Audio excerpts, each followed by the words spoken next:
Okay, I'll call the meeting to order, and all three commissioners are present. This was properly posted on September 15th, and District 3 is a special guest to lead us in our prayer and pledge.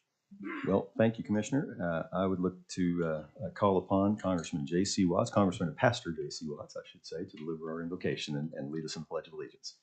Congressman Watts. Thank you, Commissioner. Father God, we thank you so much this morning for your faithfulness and for your goodness to us. And Lord, we pray as we conduct the business of the county, the city, the things that will be presented to us this morning. Lord, I pray that you would not be in our presence, but Lord, we would be in yours. Lord, I just pray that you would give our leaders here, give them wisdom beyond their years as they conduct the business that is set before them. And Lord, I just pray that you'd continue to lead us, continue to guide us. And Lord, we'll be careful to give you all the glory. In Christ's name we pray. Amen. I pledge allegiance to the flag of the United States of America and to the republic which stands one nation under God, indivisible, with liberty and justice for all. Thank you, Congressman. Thank you very much. Because we have guests and council here today, we're going to do things a little out of order, but I know we've had a number of people sign up to speak, so if we could have Sean Cummings come forward, go ahead and make sure we've covered your item before we take action.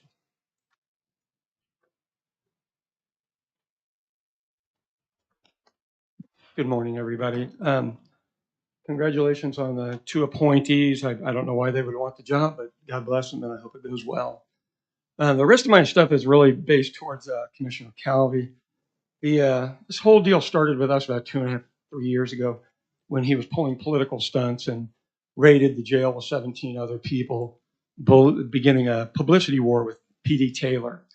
And then Commissioner Calvi, you helped craft the trust indenture, which you managed to sign 4 times. Everybody up here voted on it, which is the single contract that basically gets us where we cannot get rid of the jail trust.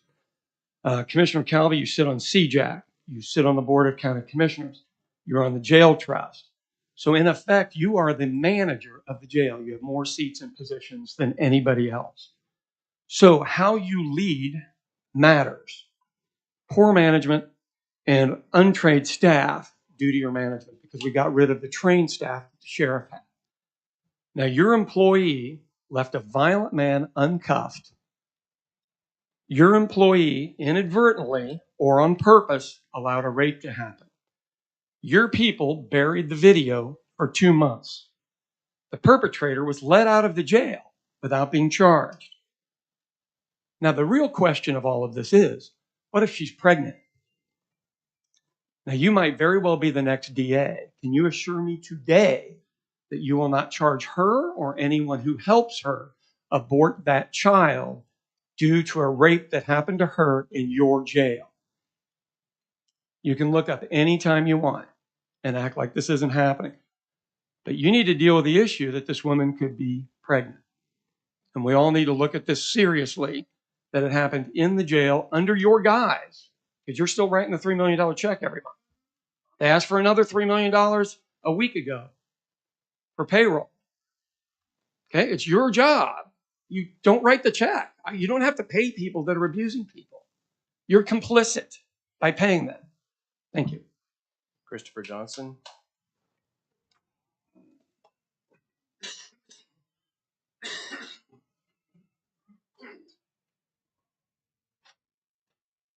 Good morning, everyone. The trust has and always will be a scam. They formed in 2019 and took over in 2020. That's over 3 years to make things better. Everyone against the federal government coming in or the grand jury are more than likely scared of what they will find out about them or the prison time that they may deserve. Currently, we've had 3 advisory boards. The first one has documented violations of Open Meetings Act, and yes, proper authorities have those. The second one, which had Francie that controlled it, none of the recommendations were used. And the third and current one, it's literally the same song and dance, just rubber stamping everything. It's nothing but a waste of time and joke. Also, the fraudulent contract that was signed for Oklahoma City, November 15th, 2021, to house their people. It's still a fraudulent contract. There were 73 deaths at the Oklahoma County Jail from 2000 to 2019. That's 19 years. That equals to 3.84 deaths, or 3 to 4 deaths per year. We now lose 12 on average and are mathematically going to lose over 20 this year. Some of the numbers are even reported by other agencies as losing 16 last year. So if you calculate last year's about 14, 15 people, plus this year's 14 human beings lost in 9 months, you have 29 people in less than 2 years from 2021 till now dying due to criminal negligence and illegal activities. So in 2 years, 2021 to now, we've lost an equivalent of 39.73% of what was lost under the sheriff's office in 19 years. And things are better. A building doesn't allow rape, murder, or abuse. It doesn't grow an arm and beat people or turn their water off or lock them outside of themselves as punishment. This isn't some fantasy like Lord of the Rings. The last time we passed a health inspection was during P.D. Taylor's reign in 2018-2019. Facts and math do not lie. And though there are people who disagree and gaslight the facts obtained by the government, trusted media sources, and our own personal FOIA requests, it will never dispute the fact that, unfortunately, whether you like it or not, the sheriff's office was much safer. Those who oppose have no factual evidence, just propaganda. And those of you who think the trust is doing well, you sound like a bunch of tinfoil hat-wearing conspiracy theorists. You have no substantive evidence to support your claims. The health department, state grand jury, DOJ investigations are not some made-up fantasy. They're here for a reason. Everything that's happening, the victims of violence, the survivors, the NIC report, David Parker report, health department lawsuit, every single health department report is not some David Prater Legion of Doom conspiracy. It's time to take action. The jail trust is a failure, and we need to stop playing games. Justice will come to people. I'm going to let Oklahoma County know this. Everybody, and I mean everybody that's involved in this scheme, from the wealthy politicians to the community activists that are part of this conspiracy, justice will come to you. I'm going to be submitting some evidence for the record. The 2 past health inspection reports, September 26, 2018, under P.D. Taylor. The other one is in August of 2019. I will also be submitting all of the other failed health department reports to include the lawsuit, as well as an article from 2017 where there are multiple states that are suing John Eccles, Trent Smith, who own Turnkey Health. for death, negligence, fraudulent contracts, and everything like that. The feds and the state are here for a reason, folks. Mark Fault.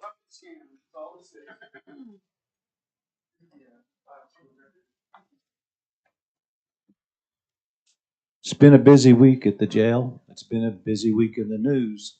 So excuse me if I go slightly over the allotted time because it takes a minute to talk about death, rape, abuse, sodomy, and theft that all were in the news this week.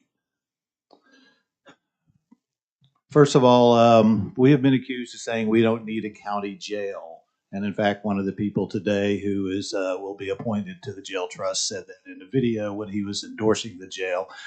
I think we probably agree on most other things with the two appointees, but not on that. I would like to say that what we don't want is a jail where a woman, and I'm sorry if this makes you uncomfortable, it makes us lay awake at night.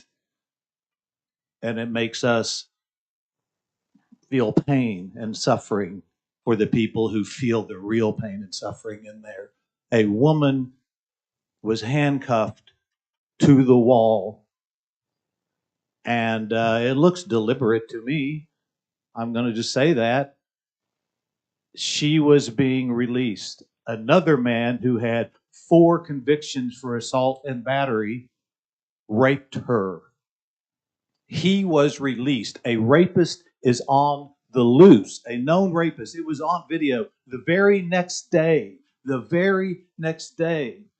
David Prater looked at that video and said, I will file charges right now. Instead, they said no. And they held on to that information for 2 months and they released the rapist. He is out there right now, unfortunately, doing whatever it is that he might do. And that is on your heads. It is on your heads. Meanwhile, a lawsuit was filed for a man who was brutally beaten in that jail and sodomized. He went to the hospital. He spent 2 weeks in the hospital. When he got out, they put him in the same jail cell and he was brutally beaten again, and now he has brain damage. The brutality in that jail is worse than the brutality in the streets many times. That is insane. And do you know what he was in there for? He was in there for second-degree burglary, charges of which were dropped. So he was innocent. An innocent man was sodomized, brutally beaten, put back in the same jail cell, and brutally beaten again. Finally, the man who is one of the plaintiffs on the Baby Shark torture case was killed in that jail.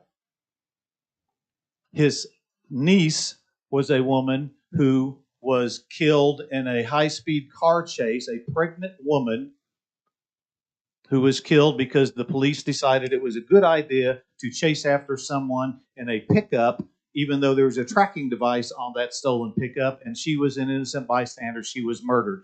Their family is suing the city on that. How does a man whose family is suing on 2 separate lawsuits die in that jail within 3 days? I'm going to give you a little bit of a theory on that based on the history of that jail, based on the way those guards act, based on the lack of oversight and the criminal negligence of Greg Williams, of the jail trust, and really of the county commissioners. I will say that that's a very suspicious death, to say the least. Meanwhile, Brian Mon, you're quoted in the paper as saying that our number one priority is the jail and making sure that it's built. No, that is not your number one priority. Your priority is not to try to steal ARPA funds again. Understand that the DOJ is watching you guys like a hawk right now. The grand jury is investigating you. As Chris just listed out, there are numerous bodies who have said that jail is unconstitutional. Your job is to protect the people in there, their constitutional rights to a fair trial, and literally not to be raped in jail. I hope you lay awake at nights like we do. I hope that the new people who are on the jail trust walk in there and the first thing they do is say, you know what, we need to just disband the jail trust and turn this back over to the sheriff, because guess what? It also came out that the sheriff's department can't even investigate the jail, nor can the Oklahoma City Police Department. You all gave so much power to the jail trust that they can't be investigated except for by federal agencies like the DOJ, which fortunately are investigating you right now. Now, I am going to repeat this. I think the jail trust needs to be disbanded. 30 deaths in 20 months is too many. And I don't mean wait a month, because that's another 5 or 6 deaths. We're averaging a death every 3 weeks right now. That's insane. And now we have rape and sodomy and brutal beatings on top of that. This is not a joke. Your constitutional duty is not to just build a bigger jail. We cannot build our way out of this. Your constitutional duty is to protect the people in that jail, and we demand that you do it now, and we demand that Greg Williams be fired immediately. Brandon Kirkpatrick, excuse me. I just want to comment. Obviously, you all are free to say whatever you would like to say when you come up for comment, but please remember that we may have survivors of traumatic events in the room, so please be cognizant of how you speak about things as to not further traumatize people listening. I just really felt like I needed to say that, so just please be cognizant of that. Go ahead, We don't sir. talk about it, we won't fix it. Go ahead, sir. Shut up. Go ahead, Mr. Patrick. Good morning. Thank you for inviting me here. I'm here to talk on the appointees that are appointed here for the jail trust, and just to give my recommendation to approve their appointee.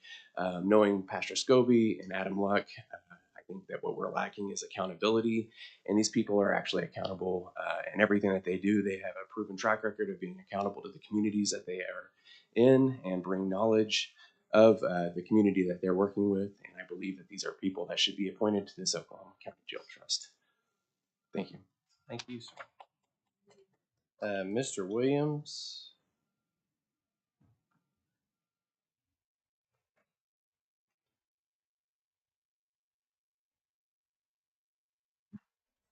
So, just like Brandon, I'm here to speak on the appointees. I don't know. I don't know what the jail needs, but where we at right now is a jail trust. And from my community, I trust Pastor Scobee. I feel like he's somebody who I can look to, and I feel like Brendan said, we need accountability on the jail trust and in the jail. The same with Adam Luck. I've known Adam Luck for years, and he always been the same way. I will say though, I think um, there was a suggestion made a while back about the jail trust spending some time in the jail. I spent time in the jail before. I've been handcuffed to the wall before, and I think they should go. I think they should be there for like 45, 48 hours, something like that. You know what I'm saying? And see what it's like in there, not just a tour, but like, you know what I'm saying? Spend time in there with people, I got a homie who just got out of the jail. He came home, his whole body was covered in bed bug bites. You know what I mean? Um, so I don't know. I don't know what the answer is right now, but I think, having Patrick Scoby and Adam Luck a part of the trust is good. I don't necessarily trust, the sheriff's department or many police departments at all. You know what I'm saying? So, that's my thought. Okay. Is it Miss Poplin? Saying that right?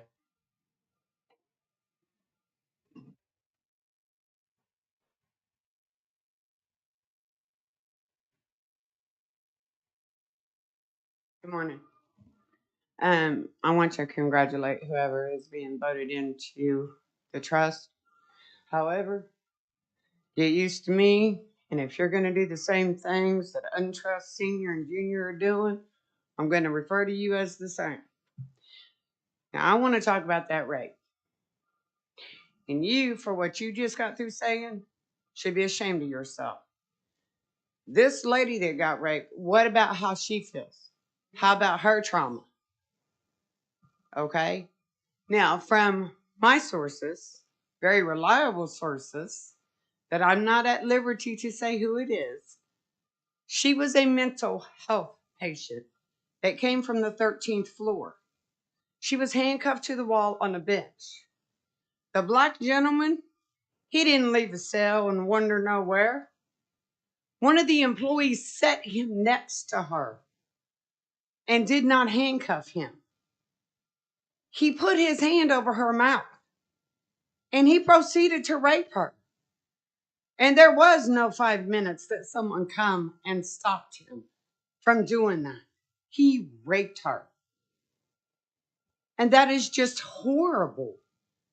And for the man that got beat and got sent to the hospital, sodomized, and he came back, they put him in the same cell with the same person that even did more damage to him. That is so sad.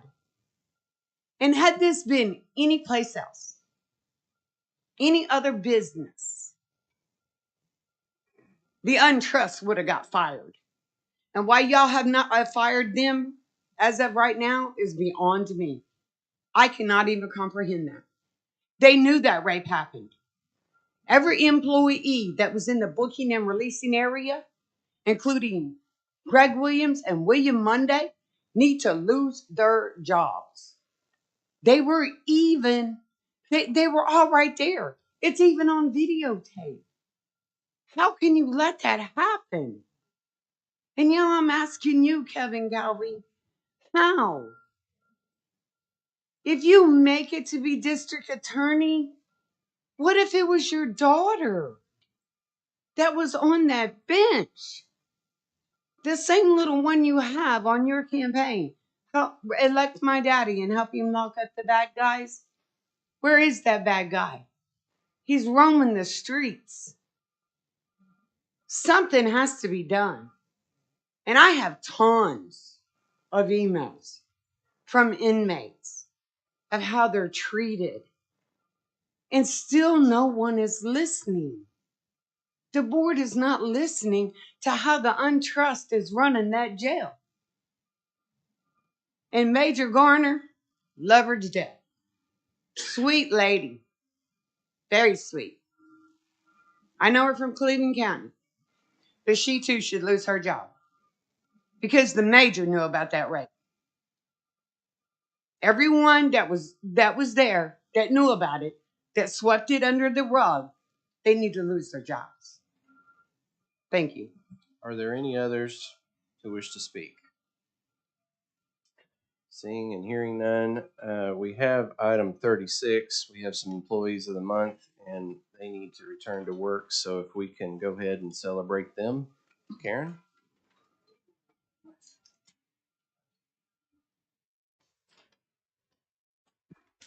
Good morning. We are recognizing the August and September employees of the month. And the first one we have is IT.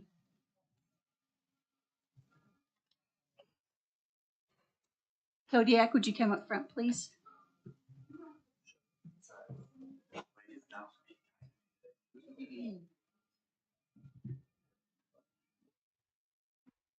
Good morning, Commissioners. My department is recognizing Mr. Shu for our August Employee of the Month. Mr. Shu has been instrumental. He literally took the reins and drove a project to put in a new help desk ticketing system, which is due to be rolled out in the next couple of weeks. We're already using it in limited fashion now as we're testing, but Kodiak literally did almost all this work on his own. Really took it by the braids and has been amazing. I can't say enough about this young man. Thank you. You'll wait for just a moment. We'll take a picture. Study up. You'll wait. Karen, go ahead. The next one is from Court Services, Grant.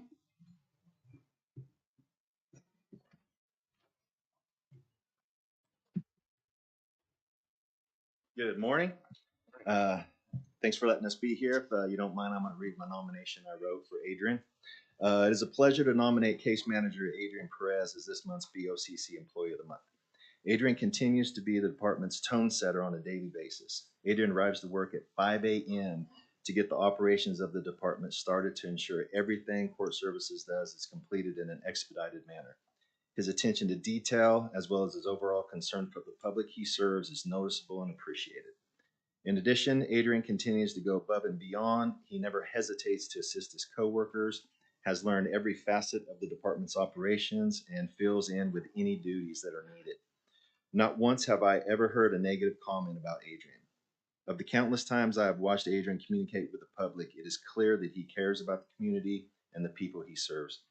Therefore, it is with great pleasure that I respectfully nominate Adrian Perez to be recognized as this month's BOCC Employee of the Month.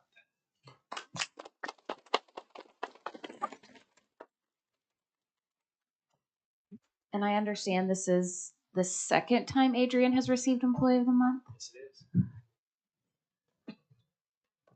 Last one, Karen.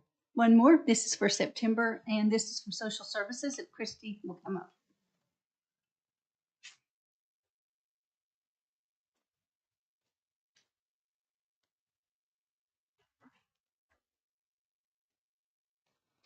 The Social Services Department appreciates the award to Carol Pittman for Employee of the Month. With Carol's 18 years of experience, she is able to bring constructive and well thought out input to discussions on programming and other departmental matters. She does the budget, payroll, keeps up with all of our records, payments, contracts, program data, and other various types of information. She was invaluable before, during, and after our relocation process, organizing and taking the lead on coordinating with the other departments and staff who were involved, and generally making sure that everything went as smoothly as possible and that things with the old facility were left in good order. If you've been around Carol, you know that when she asks you how you're doing, she really does want to know. She genuinely cares and is always so supportive of others. She's a great person to have on our team and someone Oklahoma County should be proud of having as a staff member. Very nice. Thank you. We have a motion and a second. I will move approval. Second. All in favor, say aye. Aye. And we'll take a photo with you.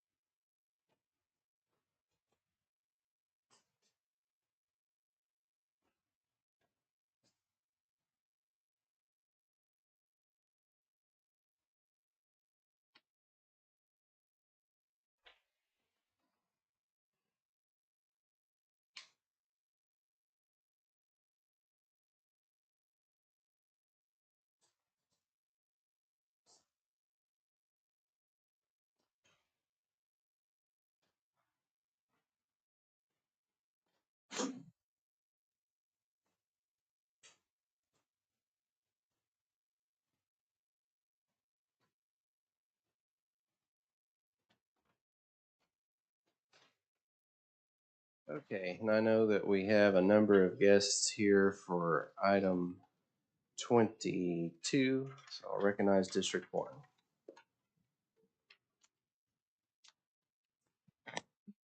Yes. As many of you know, Professor Loretta Radford has tendered her resignation to serve on the jail trust. Professor Radford has been appointed to a judge position in Tulsa County, so we're very proud of her, but very sad to lose her and her service on the trust. But I am very happy to put forward, let's see, what number is this? Pastor Derek Scobee. And I know that there are several people here today to support you in this appointment. So I would like to read his bio so that those of you who don't know him can get to know him a little bit better. Pastor Scobee was born in Northeast Oklahoma City in 1967. His mother, Dolores, was a homemaker, and his father, Roscoe C. Scobee, was an Oklahoma City police officer from the early 50s until his retirement in 1981. And he was an Oklahoma County deputy sheriff from 1981 until his passing in 1985.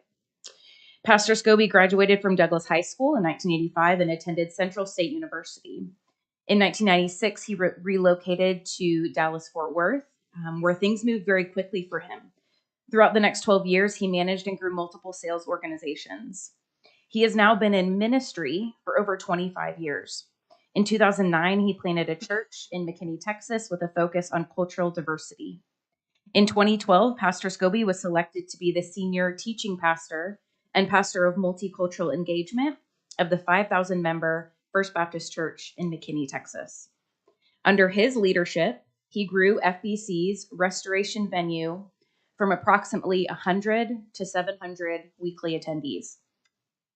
And on June 2015, God called Pastor Scobee to return to Oklahoma City and lead Ebenezer Baptist Church. In less than 7 years, under Pastor Scobee's leadership, Ebenezer Baptist Church has become a thriving church and has grown from 100 people to over 500 today. He has developed strong partnerships with business leaders, nonprofit organizations, community organizations, and politicians to leverage social, political, and economic capital to serve vulnerable communities across Oklahoma. Presently, he collaborates with World Vision to launch food drives, furniture, and school supply giveaways. In conjunction with the Health Department, Oklahoma City County Health Department, he has hosted vaccination clinics for residents of Oklahoma. And through his collaboration with World Vision, he has distributed over 13 million pounds worth of food. $13 million worth of food. That's a lot. Brand new furniture, household supplies, school supplies, and PPE supplies to residents of Oklahoma County. He is a 2010 graduate of Leadership McKinney and a 2020 OKCPS Wall of Fame inductee. He has served on various boards from YMCA to Education Foundation Board in McKinney and a few others. He currently serves on the Alzheimer's Association Board of Oklahoma, Sunbeam. He currently serves on our Citizen Advisory Board for the Jail Trust and the Stevenson Cancer Center African American Cancer Research Community Advisory Board. He is married to Angela Bush Scobee. Together they have 5 children, and they are blessed to be grandparents of identical triplet granddaughters. So, Pastor Scobee, I am pleased to nominate you today to serve as the District 1 appointee on our jail trust. Like several folks said, I think you'll be part of the effort to keep them accountable and to really get down to business and work on the issues that need to be worked on. So are there any other comments? Reverend, do you care to speak? Well, I will say, just as you're coming up, number one, we appreciate now Judge Radford's service on the jail trust, and welcome aboard, Pastor. Thank you, Commissioner Bloomert, Commissioner Calvi as well, Commissioner Mon. I certainly was not planning on speaking, but I'm a preacher, so if you give them a mic, they may say something. I do want to serve notice in a very positive manner that, as I have continued to say, I am not an agitator. I'm not an antagonist. However, I'm not a conformist. So I will not go along to get along. I'm certain that I would be sworn in at some point. But with that, I have a higher calling as it relates to people, human beings, citizens of Oklahoma County. So I have someone else that I have to be accountable to. So please, I would ask that as I do communicate moving forward, if this commissioner board approves my nomination, I will have to communicate. I have my daddy in me.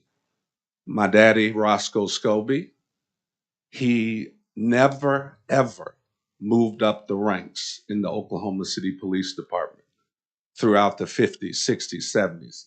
And you know why? Because he spoke up and he spoke his mind. People loved him and they hated him.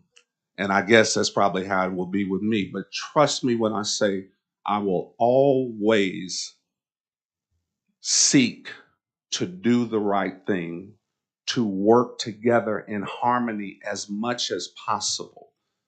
But at some point, God may very well lead me a different direction as it relates to the absolute most vulnerable people in the county of Oklahoma, which are there in the Oklahoma County Detention Center. They are citizens, most of Oklahoma County. It is not a black or white issue. However, 50% of the beds are made up by African American people, and I believe African Americans in Oklahoma County demographics is probably only 9.5%, 10%. So we know there's a disproportionate number there. But I will do my very best to represent all people. I have the people who will be there in the Oklahoma County Detention Center that I will have to be a voice for, if you will. But then I have an entire community that also they will hold me accountable. Now I understand my fellow colleagues that will serve alongside of me, there will be a certain level of accountability, but I will have to be accountable to this community. And I live with them. We do understand that. I live somewhere else, but I live at Ebenezer Baptist Church as well, and they can come knock on the door anytime. So I must do the right thing every single day. And that's all. But it's all in love. But I will speak the truth in love. Thank you. Thank you. Thank you, Pastor. A motion in a second. I will move approval. Second. All in favor say aye. Aye. And likewise, District 3 has item 28. So I would like to nominating Adam Luck to fill the vacancy left by Joe Albaugh on the trust, and I will go ahead and read Mr. Luck's biography. Adam Luck is the Chief Executive Officer of CityCare, a nonprofit organization seeking to inspire those willing to look extreme poverty in the face and empower them to do whatever it takes to create change. CityCare has built and manages 112 units of permanent supportive housing in Oklahoma City, oversees the Whiz Kids program, and operates Oklahoma City's only low-barrier night shelter. He is an Oklahoma native and left the state to serve 5 years in the U.S. Air Force as a Korean cryptologic linguist. Thank you for your service. He has a Bachelor of Science degree in Global Security and Intelligence Studies from Embry-Riddle Aeronautical University and a Master of Public Policy degree from Harvard University. Adam served under 2 administrations, state administrations, and appointed positions as a member of the Oklahoma Board of Corrections and more recently the Oklahoma Pardon and Parole Board, where he served as chairman. He also serves on the Board of Trustees for the Center for Employment Opportunities, a national nonprofit that provides comprehensive employment services to individuals with recent criminal convictions. Adam and his wife Sarah live in Oklahoma City with their 5 children. And I'm very happy to move your nomination. And if you would like to come up and say something, Mr. Luck.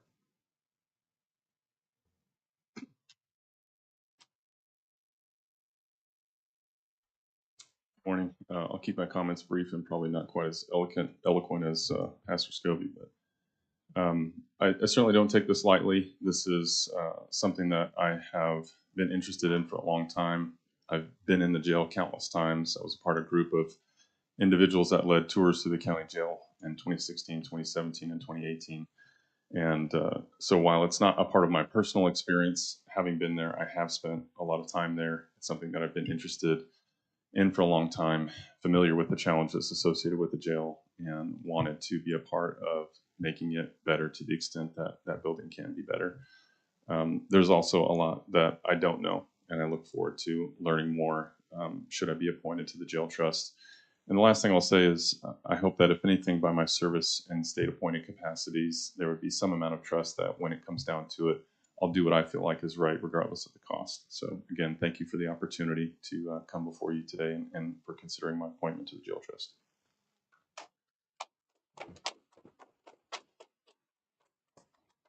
Okay, there's been a motion. I'll second. All in favor, say aye. Aye. And just by way of explanation, District 1 appointed Mr. Scobee because that is her appointment. And so each commissioner gets a individual appointment. And then District 3 named Mr. Luck because that is one of the at-large. And since he's the commissioner who serves on the trust, he has traditionally brought the at-large appointments for us to vote on as a whole. So explaining how that came to pass. All right, thank everybody who came here for those. If you don't have any other reason, and you're welcome to stay, but you're also welcome to leave if you need to do other things. I wonder if we could get a photo with our two new appointees to the jail trust, if Pastor Scobee and Mr. Luck wouldn't mind to come up here. Well, I'll tell you what, before we do that, is it all right with the board that we recess for executive session since we have council present and we can do that on our way into executive session? Very good. I'll Okay, move we recess. Second. all in favor, say aye. Aye.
Move your return from executive session. Second. All in favor, say aye. Aye. You also have your man here, District 1 for 23. You want to go ahead and do that? Yes, Mr. Coolman, would you like to come up? Oh, our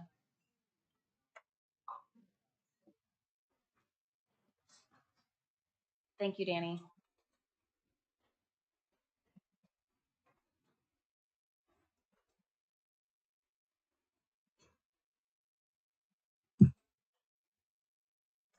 Thank you, Commissioners. The item that we have is a approval of another CPACE assessment contract. The applicant is J&J Hudson LLC.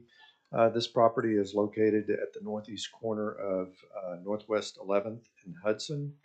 The assessment contract amount is $2,679,014.31. This is for a new commercial office building construction, which is great news for Oklahoma City.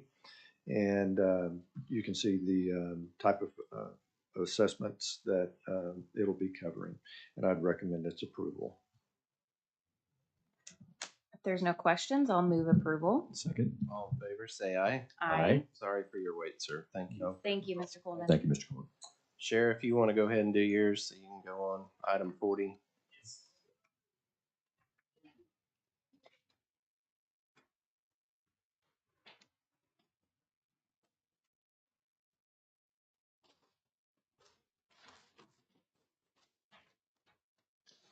So this is a contract renewal between SHI and Board of County Commissioners, the Oklahoma County Sheriff's Office. This is remote support concurrent user cloud software that we use. And once again, this is a contract renewal. It has been approved by Ms. Erin Etherington, the DA's office.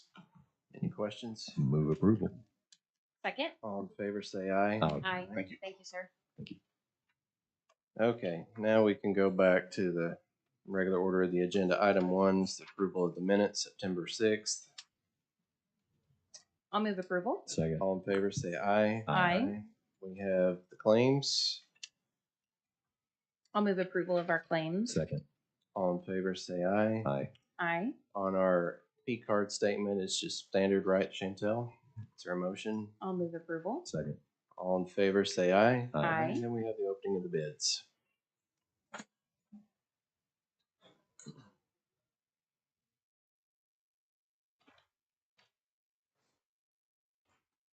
Time when you have to bring a card. So this may take a while. Well, in terms of taking a while, but it means we're getting a lot of That is bids true. out That there. is It's a good thing. All right. The first bid is CW 23064 for online surplus auction services. The first is Purple Wave Auction.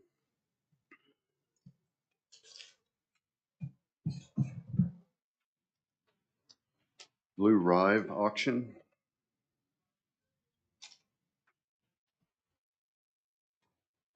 Ram Auctioneers.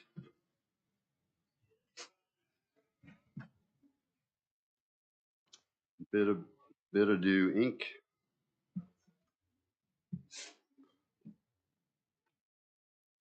JJ Kane Auctioneers.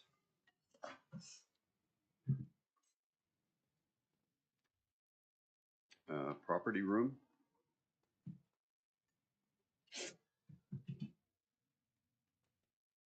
Dakil Auctioneers Inc.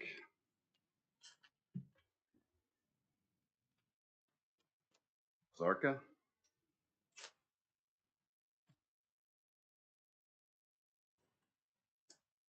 Kim International Corp.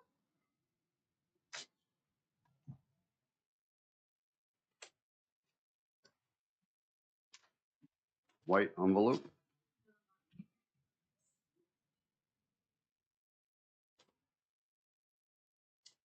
Auctions by All Star.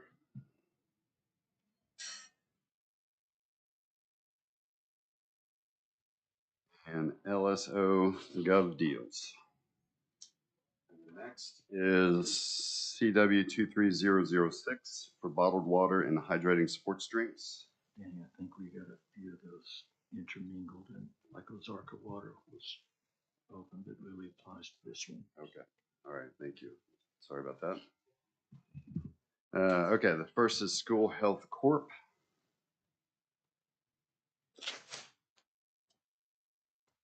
And I was just told that a couple of those that I may have just opened were for the second bid for the bottled water that I opened the first go round, but they are open.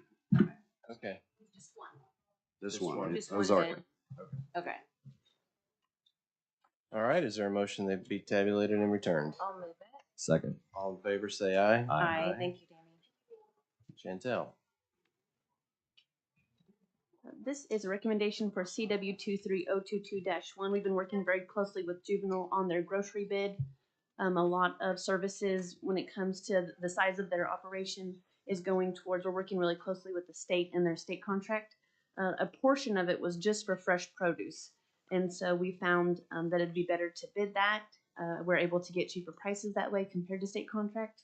And we did receive one bid. This is for Go Fresh out of the Tulsa area. And we did compare this to state pricing, to the state contract, and I'm happy to recommend award to Go Fresh. Their prices overall were cheaper than the state contract. Is there a motion? I'll move approval. Second. All in favor, say aye. Aye. Is there any change to the blanket? I have one change, very minor. It's for District 3, 12302169 to be added. This is for construction equipment parts services off of state contract to Warren Power and Machinery for $1,500.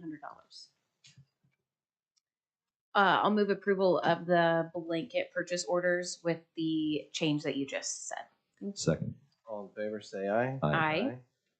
On our consent docket, is there any individual consideration? Seeing none, is there a motion to approve as a whole? I'll move approval. Second. All in favor, say aye. Aye. Number 24. This is an interlocal agreement between the Board of County Commissioners with the Criminal Justice Authority. This is our contract we've had with them. Is there any questions? Is there a motion for its renewal? I just want to be clear. This is our agreement to our MOU with them. Is there another item on here that I can't remember what number it is that authorizes CJAC through several years? Joe? Morning, Commissioners. From reviewing the attachment, it actually appears there are two addendums to separate agreements. One, as Commissioner Bloomer mentioned, is the agreement between you all, Oklahoma City, Midwest City, and Edmond that created CJAC. That's the one that would be extended through 2032. The second appears to be an addendum to an agreement for professional services with CJAC. So there are actually two items under this singular heading. So what's the difference between professional services and just our regular agreement with them? So the first one, Commissioner, is the agreement that created CJAC and its member entities. The second one appears to be the agreement between those entities and CJAC for the services that Mr. Tardy Bono and others perform on your behalf. Okay. So do we need to approve both? I would think so. Okay. I don't know if you want to take them up separately or we'd probably do them jointly, I imagine. We can do them together. I just wanted to clarify that because I had a note here on that. Yeah, good point. Okay, I will move approval on item 24. And that'd be both items? Yes, correct. Both attachments. Okay, second. All in favor, say aye. Aye. Item 25 is with Fulmer Still Attorneys representing the BOCC on a piece of litigation, opioid litigation proceeds. I'll move approval. Second. All in favor, say aye. Aye.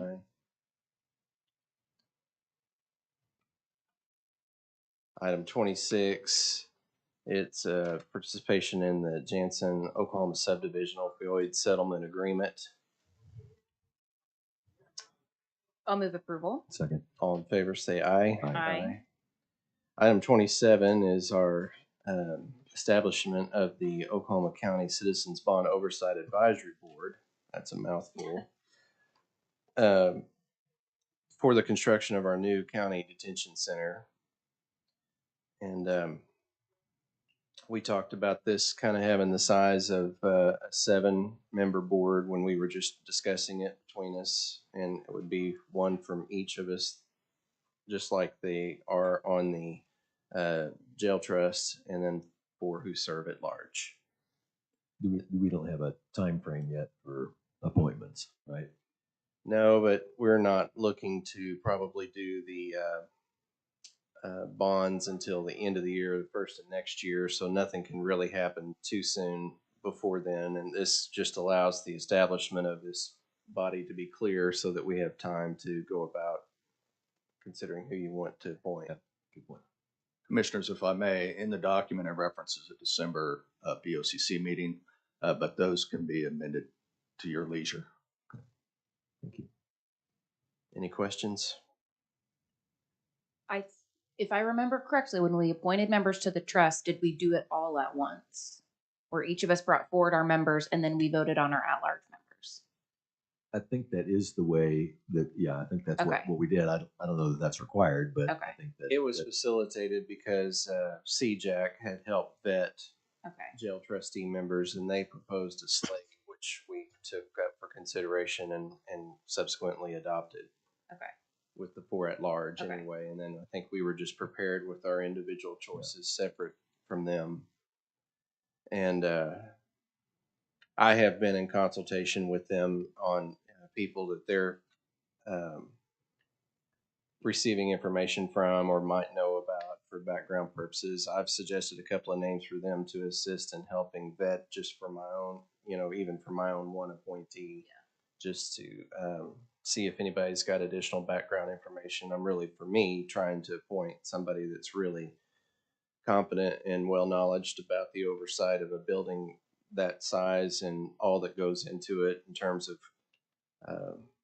making sure hot water gets to all ends of the building and the HVAC system works and stuff like that. As it goes for me, I really want to avoid repeating any of the mistakes from the current facility, of course. Yes. Yeah. We had discussed that this particular board that kind of, I think what the public is hoping for and what we had discussed earlier, and we talked about it conceptually, is people who have some subject matter expertise in that. And I think that is critical, but we'll see. And I, for one, have been asking people in the industry if they know of people and want to recommend people, and I've had a couple of really promising names submitted. So I've given them to Tim Tardy Bono in hopes that he could visit with each of you and get your, just as a means of being able to not violate Open Meetings Act, but to allow you guys to know some of the ones that I've heard about just for your consideration. Do we want to have a meeting date in the future where we bring forward our appointees? Well, I think what Mr. Taylor just said is that the current document, which could be amended, but as of currently, it would be in December. Okay. Which would be in time for when the bonds are actually, sold. Right. December 5th. Okay. Just wanted to establish a follow-up to the voters' trust that they understood we were going to create this, and they may be sometimes wondering why it hasn't happened yet. I just wanted to do it, but we're not in a season where we can sell the bonds. It takes prep time to do that, so nothing is occurring yet. But this is just a signal to the voters that we are following through with our promise that we would create this board. I'm amenable to a date specific if you want to do something different than what it's suggesting that. I think the language says by December 5th. So if for some reason in November we decide to do it in November, we can do it then, but it's by December 5th. I think, quite frankly, now that if we pass this, I think at any time you wanted to bring your individual one, you could just put it on the agenda and do it. Okay. At least that one. And then any to be considered for the at-large can be done at once or individually, whichever. Okay. Okay, is there a motion?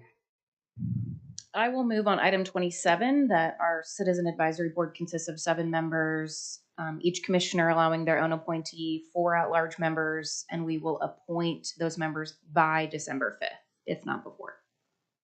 And that's pursuant to the attached resolution. Correct. I will second. All in favor, say aye. Aye. We voted on item 28. Mr. Compton.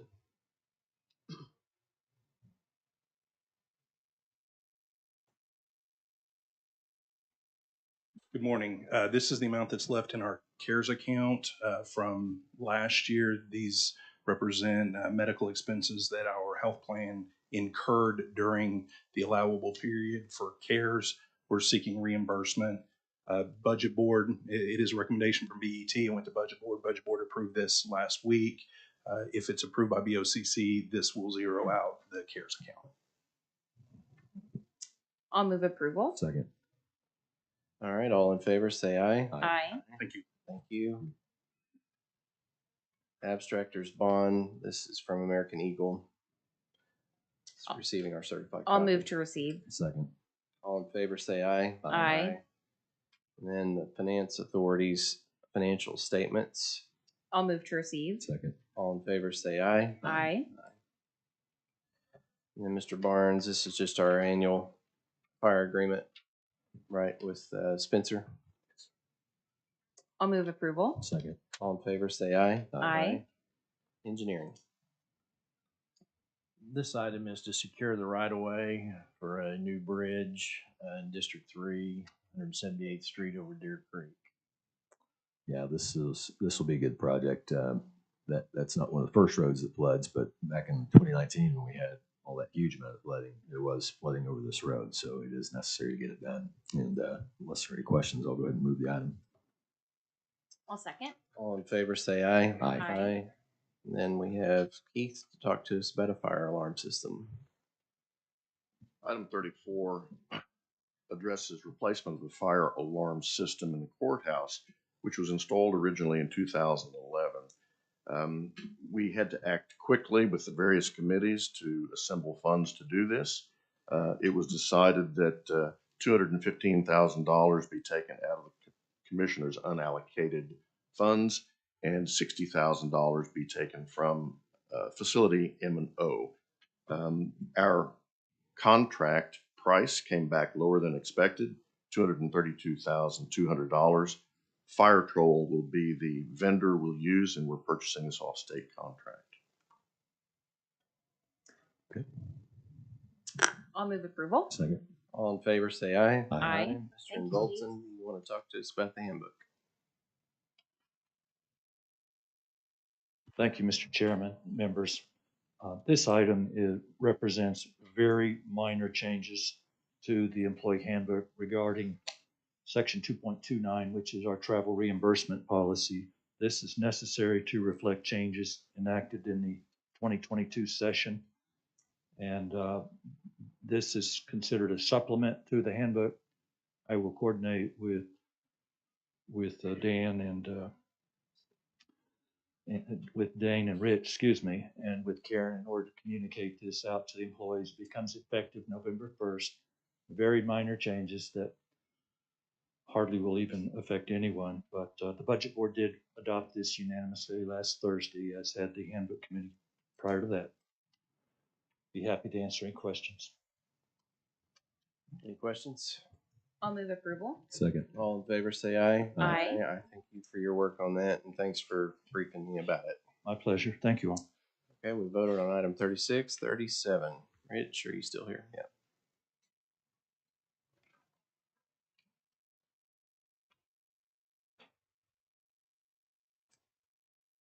This is our annual renewal for the Tyler Munis ERP system. It's standard renewal for the system. It's what it is. It's a big what one. it is. Same amount? It's a big one. Yeah. Same amount, or is there? Did we go up? If we did go up, it wasn't that much. Okay. I'll move approval. Second. All in favor, say aye. Aye. Thank you, Rich. Thanks. Marquita?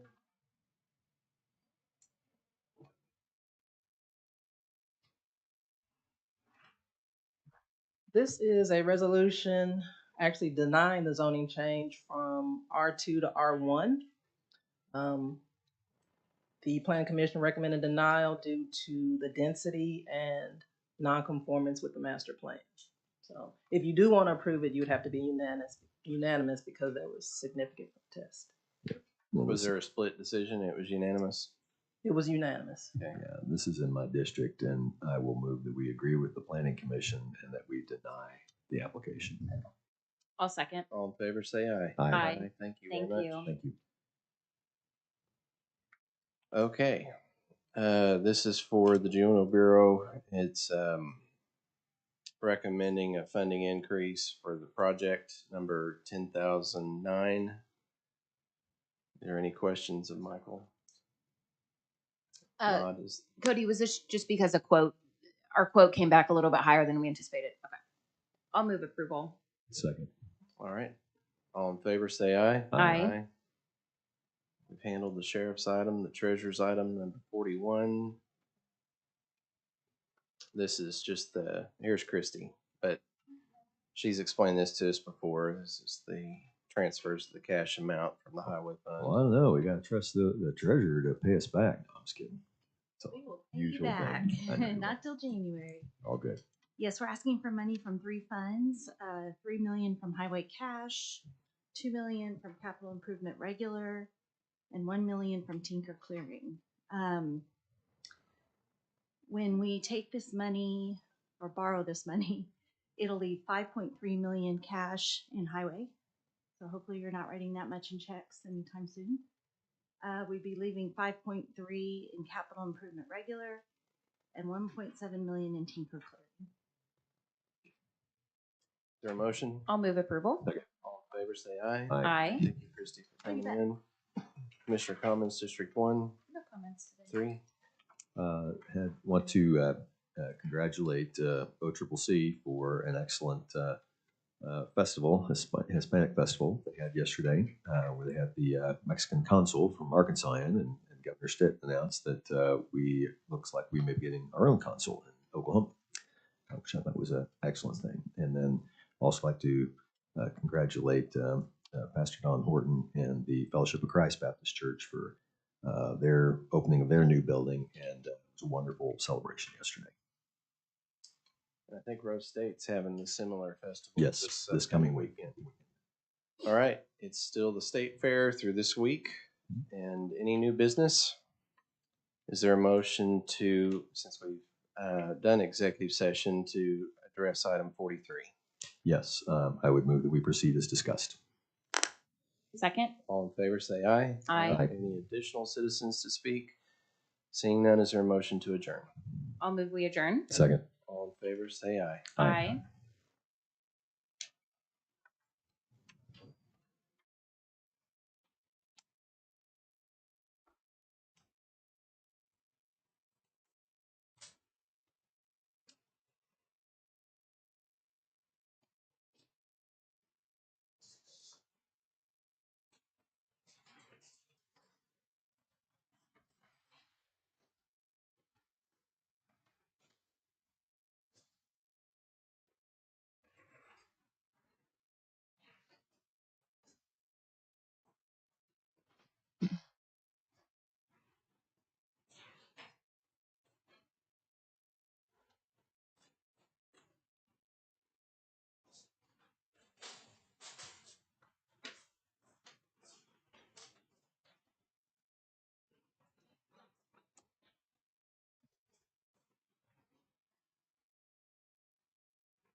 Okay, I'll call the PBA together. It was properly posted September 15th. All 3 trustees are present. Is there a motion to approve the minutes of September 6th? I'll move approval. All in favor, say aye. Aye. Any motion to approve the claims? I'll move we approve our claims. Second. All in favor, say aye. Aye. Number of items here. Number 3 and number 4 are adjustments to the carryover appropriations, carryover from the last fiscal year to this fiscal year to true those up. You want to take items 3 and 4 together? I'll move approval of items 3 and 4. All in favor say aye. Aye. Item 5 is cash fund appropriations for the Lincoln property to fund operations through the end of the calendar year, $49,706.44. Go ahead and go through all of them. The specific items that make up that 49,000? No, thank goodness. Let's not Okay. do that. All Item the 6, the they're all transfer the items. same. We Yes, can that's, vote on that's right, with the exception of item 10, I believe. They're all cash fund appropriations for operations through the end of the calendar year. Exactly. Okay. I will move approval of items 5, 6, 7, 8, 9, I believe. Okay. Second. All in favor say aye. Aye. Item 10 is a revisit of the debt service. You had passed in an August meeting that we would entirely fund the debt service for the year, for the fiscal year, in the amount of $794,009. The paperwork accompanying that agenda item was not attached, and so that is what this is about. Okay. I will move approval with the correct paperwork attached. Second. All in favor say aye. Aye. Item 11 is a contract between the PBA and the state auditor's office for space in the Investors Capitol building. Do we have to? Do you have to? Well, you might ask Marla. She'd be the one to weigh in on that. Can you remind me how many staff she has in that office? I don't know how many people. They're in and out quite a bit. I know they have a suite of probably 6 offices there. Okay. I'll move approval. Since they're standing in the back or one Yeah. of those. Second. Okay, Yeah, is there a somebody say. motion? All we in favor say aye. Aye. Apparently, item 12 is an agenda item, Shine event to take place November 16th, 2022. This is for the Shine Thanksgiving dinner that we're having for. We need this item on first before I can call the special budget board meeting so that it's clear that we can have this facility. So I'll move approval. Second. all in favor say aye. Aye. Item 13 has to do with the camera systems provided in the courthouse, which I understand are not working properly. Those typically fall to the sheriff to maintain with our support, our communications crew's support. Also, given recent events in metro parking, we need to install camera systems there. We had a number of cars vandalized last week. Our process is reactionary. When something happens over there, our sheriff's deputy is alerted, and then we take the information and try and do the best that we can. If we have cameras trained at the elevator landings and in the stairwells that are motion activated, over there we can determine whether or not people coming into the parking garage are there for nefarious reasons. And then we can make sure that people are alerted and go to those areas before problems happen. Well, we hope. I mean, that they Sure. react that quickly. So, a couple questions. Number one, the cameras in the courthouse. It's my understanding that the sheriff did bring this up before, but with using maybe CARES Act dollars, and the district attorney's office said that we couldn't do that. Is that correct? I can't speak to that. Is that correct? That is correct. So this is on the DA's office, but would it take, I don't know that it's, and you're right, we don't know if a camera is working or not because but I think it is not merely whether cameras are working, it's that they're very old and maybe not situated well enough to where they're picking up enough area. So have you spoken with Renee or anybody like that over at the courthouse to figure out what it is, or actually let's ask with the sheriff's office to get better kind of camera angles, what they recommend? Not specifically, and typically we would coordinate with David Basin from the Sure. sheriff's office in order to accomplish this Right. And we act as a support. Fully understand. Yeah. And so the question is, what's the dollar figure? And if you don't know right now, that's fine. It's not on our agenda to actually vote it out. But I mean, this is something that I would like to see us go to ARPA. Yeah, because I do think that that's critically important. But I'd like to know the cost to do what needs to be done at the courthouse with correct sighting, as well as just updating these, ancient cameras. And then secondly, what the cost would be to do in metro parking as well. So if you can separate those two out. I've that would asked be helpful. Chantel to help with pricing in metro parking, and we can coordinate with the sheriff's office to see where we need to go in the courthouse. And I think Brandon Holmes has, correct me if I'm wrong, Cody, Brandon Holmes has been tasked with getting information together on replacing the cameras in the courthouse. Maybe we need to call someone from the sheriff's office.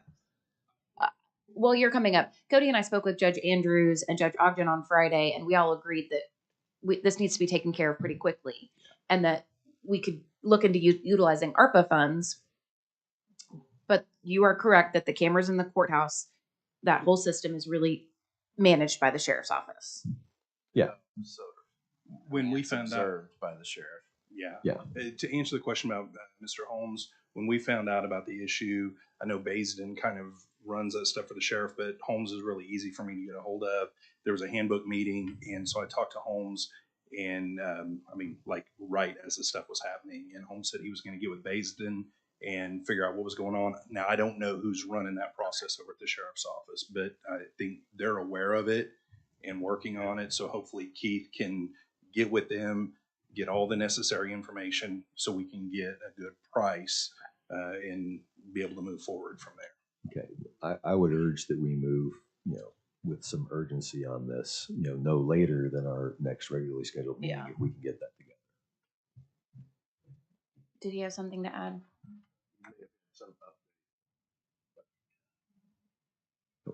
President Communications Group just support. I've been working with David Basin on this issue for quite a while. I believe he has the numbers. If he doesn't, I'll work with him and we'll get the numbers to you very quickly. Okay, thank you. Thank you very much. My understanding is there's actually some optimism, like the numbers might have actually gotten better since we last looked at it. Some technological advancement, pricing come down just a smidge. It's still expensive. Yes, but in today's environment, I don't know that that would be the case. But okay. We'll hope for the best. That's right. All right. Thank you, gentlemen. Regardless, whatever difference might be, we can always take it out of Keith's budget. Yeah. That's right. Well, disregarding that last remark, I would move that we proceed as discussed. Thank you, Commissioner Calvi. Okay. I'll second. All in favor, say aye. Aye. Any citizens to speak before the PBA? Any board comments?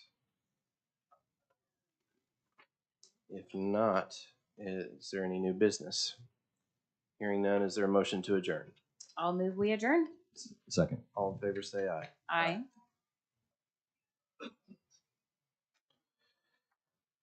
Hey, Kevin, go ahead and with her first, please.